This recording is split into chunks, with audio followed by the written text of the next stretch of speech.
Voici l'histoire d'un choc culturel, ou comment une énorme multinationale a débarqué dans un coin perdu de Madagascar. Tout le monde attendait beaucoup vraiment du projet, beaucoup. J'ose faire la comparaison, c'est comme si les gens attendaient la venue du Christ.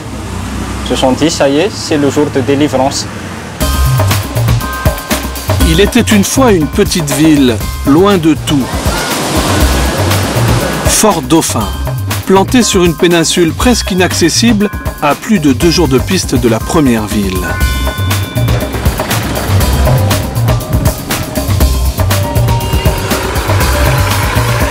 Fort Dauphin est resté la même pendant des décennies, un peu endormi.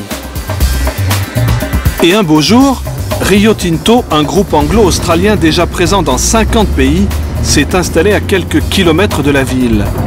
Il a créé une filiale malgache appelée QMM pour commencer l'exploitation d'une mine gigantesque.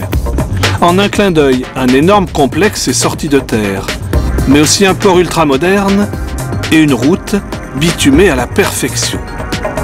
Et cette petite ville, comment a-t-elle vécu cette révolution, cette richesse tombée du ciel? On ne peut répondre en une phrase, car la vie n'est pas si simple. Tout n'est pas noir, tout n'est pas blanc. Commençons par ceux qui ont bénéficié des changements. Cyril, employé modèle chez QMM.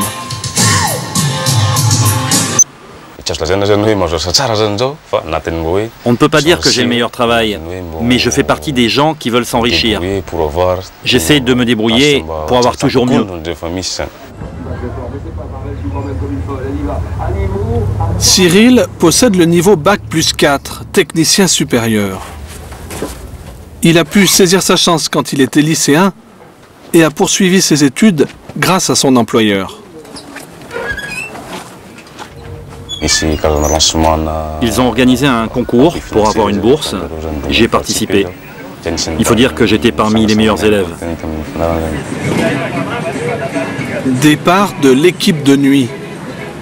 Cyril fait partie des 600 employés qui font tourner la mine en permanence. Alcotest pour chaque travailleur. Sécurité maximum. On ne badine pas avec la rigueur chez QMM.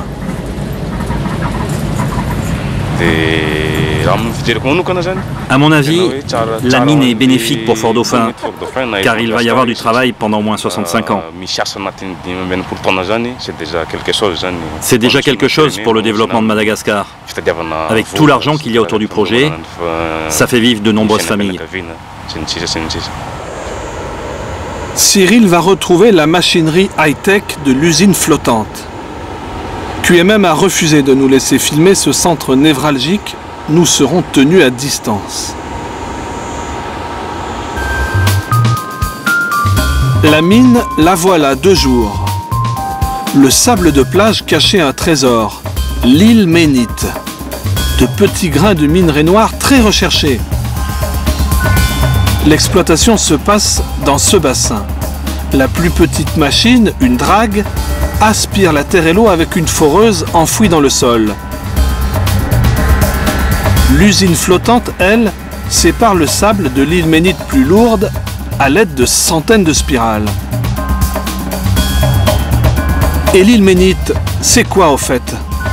Le directeur d'exploitation, canadien comme la plupart des expatriés de QMM, vient nous l'expliquer.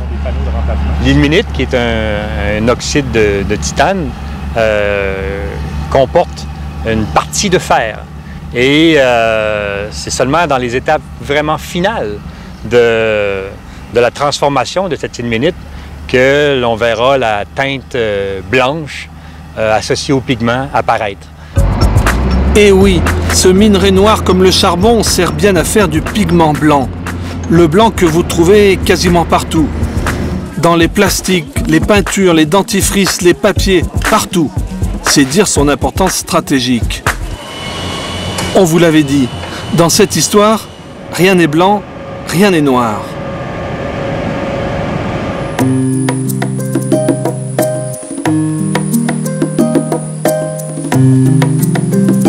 Au Au début du projet, QMM a dû prouver sa volonté de protéger la nature. Pensez donc Madagascar, ses célèbres plantes endémiques et ses lémuriens si mignons, la communauté scientifique internationale avait l'œil rivé sur la multinationale. 21 décembre. Et il est né dans la cage. Avec la mère. Ah, d'accord. Donc il a à peine un mois, presque 2 mois. Presque 2 mois. Ouais. Manon Vincelette vient du monde des ONG. Elle a été embauchée par QMM pour s'occuper de l'environnement et du développement durable. Il y a quelques années, elle a réussi à convaincre son directeur de renoncer à exploiter cette immense zone naturelle pour sauver quelques plantes. En fait, il y a 56 espèces de flore qui n'existent qu'ici. Donc, c'est une zone très, très importante pour la biodiversité et la compagnie a reconnu l'importance donc de cette zone et les besoins de conserver. Sauvegarde de la moindre graine, 20 ans d'études scientifiques et de consultations publiques, l'entreprise a mis le paquet pour que cette mine devienne un modèle d'exploitation. On a des professionnels dans tous les domaines, on a des botanistes, des océanographes, des biologistes, des agronomes, des anthropologues, des techniciens de la nature. Donc on a un peu de tout. On a aussi beaucoup de villageois. Presque 80% de l'équipe vient de la région d'ici, de Fort-Dauphin et des communautés autour de la zone ici. Alors, tout le monde est content? Eh bien non, loin de là. Dès lors que l'on s'approche des petits villages autour de Fort-Dauphin, la révolte gronde. En Binanibé, par exemple. Bonjour, la maison du président, s'il vous plaît. Tsimioul, notre guide malgache à la recherche du président. C'est ainsi que l'on nomme le chef du village, Julien Tsarandre. Que s'est-il passé ici? Les gens de QMM sont venus il y a plusieurs années et ont acheté toutes les terres nécessaires aux différents chantiers. Impressionnés par leurs visiteurs et l'argent proposé, les villageois ont accepté la vente. Aujourd'hui, ils se sentent floués. Fred, il y a ces étrangers qui veulent qu'on leur raconte ce qui se passe avec QMM. Les accords de départ n'ont pas été respectés. On avait déterminé le prix des terrains à 2 € le mètre carré.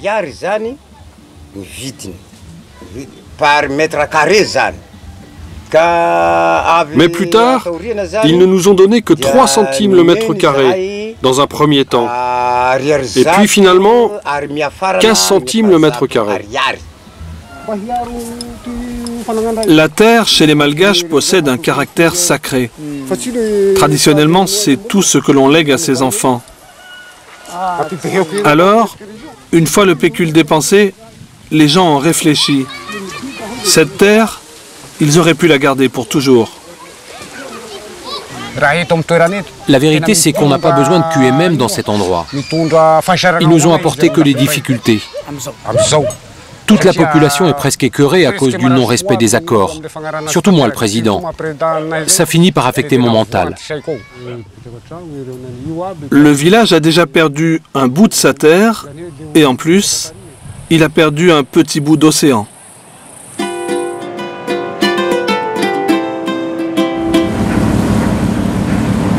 Le Noble Star est à l'approche. Un navire américain de près de 200 mètres de long va aborder à Fort-Dauphin. Autant dire un rêve devenu réalité pour Philippe Murcia, le directeur du port. On est très heureux d'accueillir ce type de navire. En plus, là, c'est de l'aide humanitaire. Donc, c'est vrai qu'on est particulièrement content de faire notre travail aujourd'hui, c'est sûr. Rio Tinto QMM a construit son port pour plus de 200 millions d'euros. Il fallait bien exporter l'ilménite. Mais un port de cette envergure peut évidemment servir à bien autre chose. Surtout dans cette région, une des plus enclavées de l'île. C'est vrai que c'est Un petit port, mais ultra moderne, en tout cas avec les normes internationales, les standards. Donc ça nous permet d'accueillir tout type de navire. Aujourd'hui, c'est ce type de navire, et puis demain, ça sera les navires de passagers. On fait déjà beaucoup de porte-conteneurs. On a beaucoup de sisal, il y a la langouste bien sûr, les productions locales qui partent vers l'Europe, vers l'Asie. Avant ce nouveau port, Fort Dauphin avait disparu de la mémoire des armateurs, ou presque. Voici l'ancien port, une antiquité qui servait encore il y a peu. Les bateaux devaient rester au large. Et les remorqueurs, ces tadrouilles, faisaient des allers-retours avec des barges. Le déchargement se faisait à la force des bras. Cela prenait parfois 1 mois pour quelques tonnes de riz. Tout cela sans compter les tempêtes qui ont jeté plus d'un navire sur la plage au fond de la baie. Le port des Ouhalles, le nouveau, représente donc pour la région l'entrée dans le 21e siècle. Et QMM a aussi construit une rareté dans ce pays, une route toute neuve. Au le strict minimum les 13 km qui relient la mine au port. Mais tout cela offre clairement une chance de développement. Le port, c'est un peu la porte de la maison, hein, c'est la même étymologie. Imaginez une maison sans porte, c'est de ça dont il s'agit. Et dès l'ouverture du port, en fait, très rapidement, il y a eu une concurrence qui s'est installée pour l'importation du riz et du ciment. Et donc très rapidement, cette notion de concurrence a fait baisser les prix des 2 produits. Le port, une chance? Pas pour tout le monde.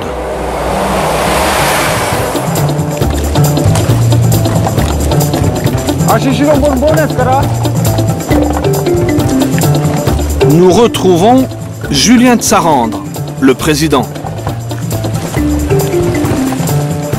Dans son métier, pêcheur. La saison des langoustes vient de commencer.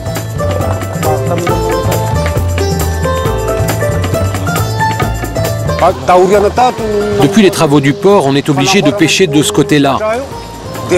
Même si les conditions sont mauvaises, on doit sortir. Des fois, on est déjà en mer, le temps change et on se fait rattraper à notre retour.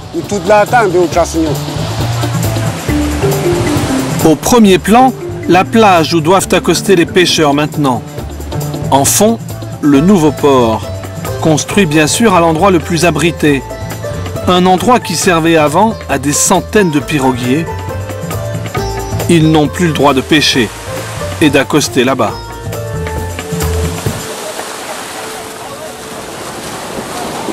Les villageois ont manifesté plusieurs fois, ils ont même bloqué les routes.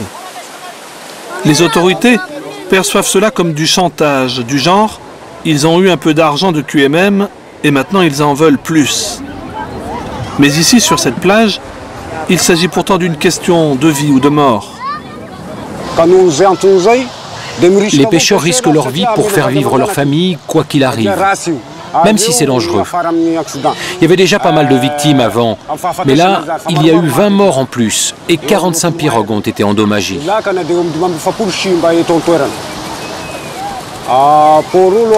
D'un côté, c'est vrai, le port c'est très utile, mais il faudrait que les choses soient plus équilibrées, que tout le monde en profite de façon équitable.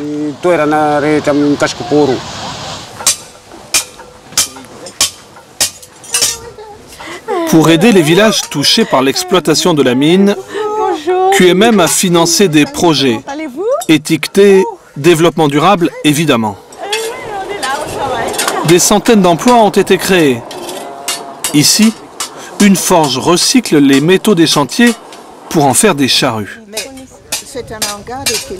Et ce jour-là, en visite exceptionnelle, une experte reconnue dans le monde entier, Alison Joly. On nous promène avec elle sur tous les projets modèles. Insecticides naturels, compost, récolte et vente de miel.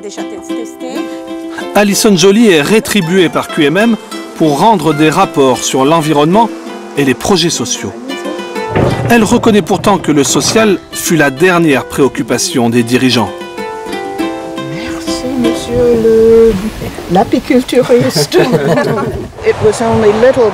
Petit à petit, ils se sont dit, on a les moyens de faire quelque chose. On doit faire quelque chose.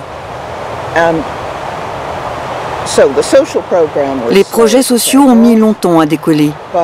Mais maintenant, ils sont bien en place.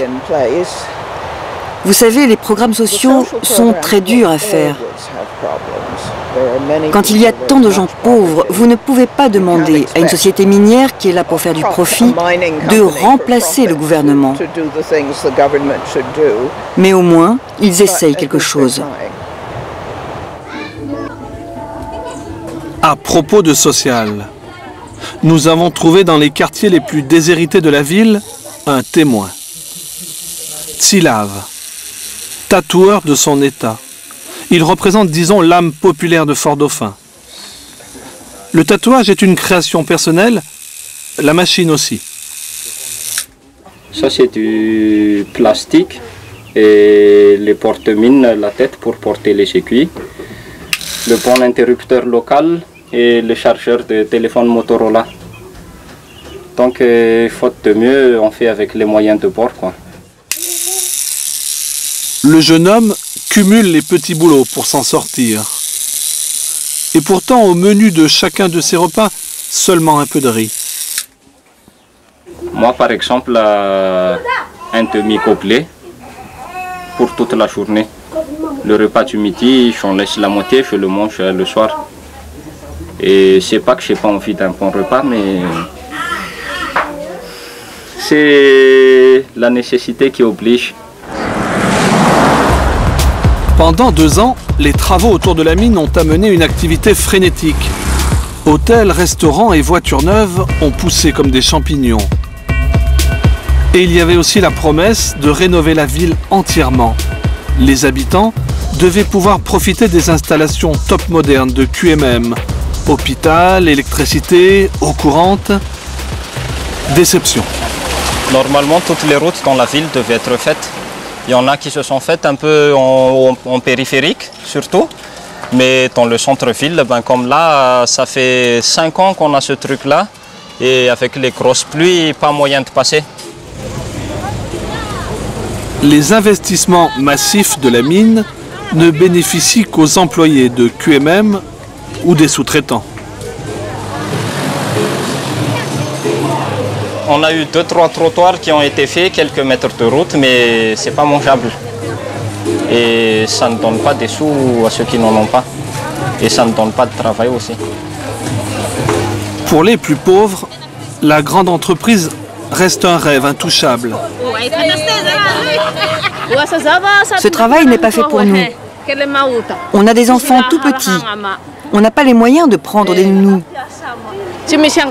Ici, quand il y a un client, on pose notre enfant et on le sert. Mais vous ne voulez pas travailler là-bas? S'il nous donne du boulot, on veut bien travailler là-bas.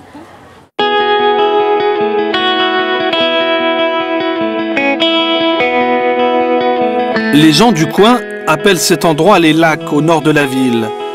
Une suite de cours d'eau, de lagunes et de marécages reliés à l'océan. Avant, l'eau salée remontait souvent sur des kilomètres. Mais QMM a besoin d'une grande quantité d'eau douce pour l'extraction du minerai. Alors, ni une ni deux, la société a construit un barrage qui empêche l'océan et son eau salée de remonter dans la lagune. Et de nouvelles lois sont apparues pour les pêcheurs. La lagune est fermée? Maintenant, oui. Qui l'a fermée? C'est QMM qui l'a fermée. On va juste chercher du bois dans la forêt. Vous ne faites que le bois, la pêche est interdite alors? Ouais, c'est interdit. Ah, d'accord. Cette rencontre nous conduit tout droit à Andrakarak, le village le plus proche de la mine. Ici, l'argent de la grande société coule à flot. Le nouveau ponton, QMM. L'école en dur, QMM. Les cours d'alphabétisation donnés aux villageois, une association dont les fonds proviennent à 100% de QMM. Et puis il y a la compensation financière. QMM empêche les pêcheurs d'exercer leur activité 7 mois par an, mais il les dédommage pour ne rien faire. Cet argent tombé du ciel divise, car ce sont les autorités du village qui le distribuent, pas toujours à bon escient. Alors personne ne veut parler, et Tsimioul doit batailler ferme pour obtenir des témoignages. Je ne pourrais pas dire que c'est QMM qui nous fait souffrir. Mais ça se passe entre malgaches. On se chamaille entre nous. Chacun veut ramasser pour soi-même. C'est de l'égoïsme selon moi. Mais peu à peu, les langues se délient. Les pêcheurs connaissaient par cœur l'écosystème de la lagune. Après un peu plus d'1 an d'exploitation, il a déjà été bouleversé par les installations industrielles. On ne retrouve plus les poissons de la mer. Ils n'ont pas survécu. Ils sont tous morts. Depuis que le barrage s'est installé, il n'y a plus que les poissons d'eau douce. Mais c'est insuffisant. La reproduction diminue.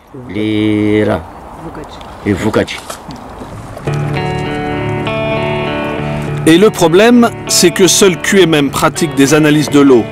Aucune ONG ne suit ce dossier, et encore moins les services administratifs malgaches. D'ailleurs, l'État est en souffrance depuis plus d'1 an. Le nouveau président autoproclamé de Madagascar n'est pas reconnu à l'étranger. Les aides internationales ont stoppé net. Plus de projets, plus de nouvelles routes à l'horizon. Tout cela n'est pas la faute de QMM. Il n'empêche. Pour Tsilav le tatoueur, certains ont perdu leurs terres, d'autres perdent leur culture, et la nature va être salie à jamais. Tout ce que QMM a amené par ailleurs n'est que de la poudre aux yeux. Je pense qu'ils ont été conscients de toutes les conséquences, mais à 60%, ils se sont dit on s'en fout. Si on arrive à les rendre assez contents, on fait 2-3 trucs. Comme ils sont pas des grandes connaissances, ils ne vont même pas s'en apercevoir. Là où il y a des milliards à amasser, les gens font rarement cas de conscience. Ah oui. Les sous, il éteint la flamme de la conscience. Ah oui. La vie n'est pas si simple. Rien n'est tout noir, rien n'est tout blanc. Les gens d'ici attendaient la multinationale comme si elle était le Christ. Finalement, il ne s'est pas arrêté à Fort-Dauphin.